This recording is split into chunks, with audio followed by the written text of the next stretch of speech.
মধ্যপ্রাচ্যের আকাশে বারুদের গন্ধ আর কূটনীতির টেবিলের ধোঁয়া দুইই বর্তমানে সমান্তরাল। একদিকে যখন পারস্য উপসাগরে মার্কিন রণতরীর গর্জন শোনা গেছে, ঠিক তখনই ওমানের শান্ত বাতাসে ভেসে এসেছে আলোচনার গুঞ্জন। শত্রুতা আর বন্ধুত্বের এই অদ্ভুত দোটানায় বিশ্ব তাকিয়ে রয়েছে মাস্কাটের দিকে। তবে এই শান্তির আবহ কি আসন্ন কোনো ঝড়ের পূর্বাভাস, নাকি দীর্ঘস্থায়ী কোনো সমাধানের শুরু? সেই প্রশ্নই এখন বড় হয়ে দেখা দিয়েছে।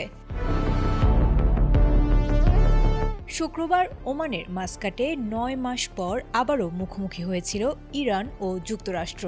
এনডিটিভির তথ্যমতে মার্কিন প্রেসিডেন্ট ডোনাল্ড ট্রাম্পের বিশেষ উপদেষ্টা স্টিভ উইটকফ এবং জামাতা জ্যারেড কুশনারের সাথে পরোক্ষ সংলাপে অংশ নিয়েছিলেন ইরানের পররাষ্ট্রমন্ত্রী আব্বাস আরাকচি। আলোচনার মূল কেন্দ্রবিন্দু পারমাণবিক কর্মসূচি হলেও ইরানের ব্যালিস্টিক ক্ষেপণাস্ত্র এবং আঞ্চলিক নিরাপত্তা ইস্যুতে দুই দেশের বিপরীতমুখী অবস্থান ছিল স্পষ্ট। বৈঠক শেষে আরাকচি একে একটি ইতিবাচক শুরু বলে আখ্যা দিলেও এতে কাটেনি পরিস্থিতির জটিলতা। আলোচনার এই ইতিবাচক সুরের মাঝেই সম্প্রতি অন্য এক আশঙ্কাজনক চিত্র ফুটিয়ে তুলেছে মার্কিন ভার্চুয়াল দূতাবাস। সংলাপের কয়েক ঘণ্টা আগেই ইরানে অবস্থানরত মার্কিন নাগরিকদের অবিলম্বে দেশটি ছাড়ার চরম হুঁশিয়ারি দিয়েছে ওয়াশিংটন। কোনো সরকারি সহায়তার আশা না করেই ইতোমধ্যে বিকল্প উপায়ে তুরস্ক বা আর্মেনিয়া হয়ে স্থলপথে দেশ ত্যাগের পরামর্শ দেওয়া হয়েছে।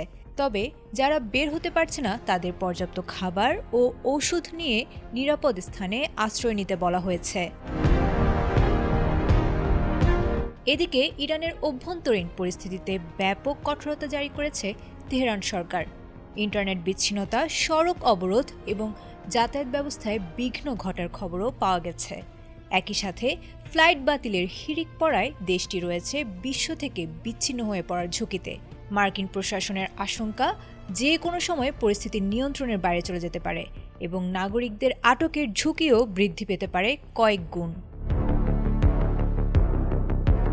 ট্রাম্পের পক্ষ থেকে বোমা হামলার পরোক্ষ হুমকি এবং ইরানের পক্ষ থেকে পাল্টা শক্তি প্রয়োগের হুঁশিয়ারি, সব মিলিয়ে ওমানের বৈঠকটি যেমন আশার আলো দেখিয়েছে, তেমনি মার্কিন নাগরিকদের প্রস্থানের ডাক ইঙ্গিত দিয়েছে এক বড় বিপদের। আয়েশা আক্তার, এটিএন বাংলা।